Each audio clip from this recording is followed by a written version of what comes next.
மக்களவைத் தேர்தல் வாக்குப்பதிவு முடிந்த பிறகும் எம்எல்ஏ அலுவலகங்களை திறக்காததால் மக்கள் பெரிதும் அவதிப்படுவதாகவும், கோவை பாஜக எம்எல்ஏ அலுவலகத்தை சமூக விரோதிகள் டாஸ்மாக் பாராக மாற்றி வருவதாகவும் வானதி சீனிவாசன் குற்றம் சாட்டியுள்ளார்.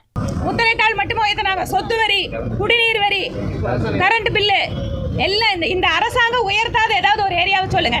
டாஸ்மாக்ல கூட ரேட் எல்லாம் ஏத்திட்டேன்னு சொல்லிக்கிறாங்க. கரெக்டுங்களா? வேற அந்த தம்பி கரெக்டா தலையாட்டுற பாருங்க. விலையாத்தாத ஏரியாவே கிடையாது, அந்த அளவுக்கு ஏறி போச்சு. எங்க ஆபீஸ்க்குள்ளேயேவா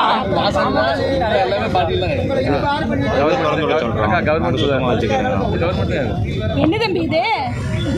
பாருங்க, எம்எல்ஏ ஆபீஸ திறக்காம விட்டா இப்படி எல்லாம் சமூக விரோதிகளே உள்ள வந்துடுறாங்க. இன்னும் கொஞ்ச நாள் போனா ஆபீஸ்ல கஞ்சா வைக்கிறேன்னு சொன்னாலும் சொல்லுவாங்க போல இருக்குது.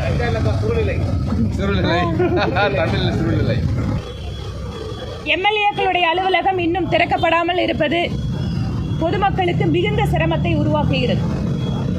தேர்தல் முடிந்தவுடன் நான் தேர்தல் ஆணையருக்கு கடிதம் எழுதினேன், மாவட்ட கலெக்டருக்கும் கடிதம் எழுதினேன்.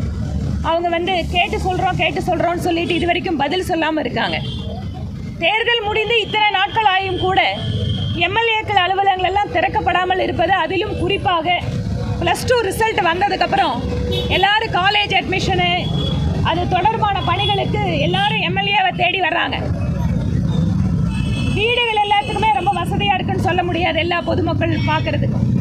அதனால் அலுவலகத்தை திறப்பதற்கு தேர்தல் ஆணையத்தை அணுகி உடனடியாக திறப்பதற்கு ஏற்பாடு செய்வதற்கு மாநில இந்த அதிகாரிகள், அரசு இவங்க எல்லாத்தையும். செய்திகளை உள்ளது உள்ளபடி தெரிந்து கொள்ள ரெஃப்ளெக்ட் நியூஸை சப்ஸ்கிரைப் பண்ணுங்க.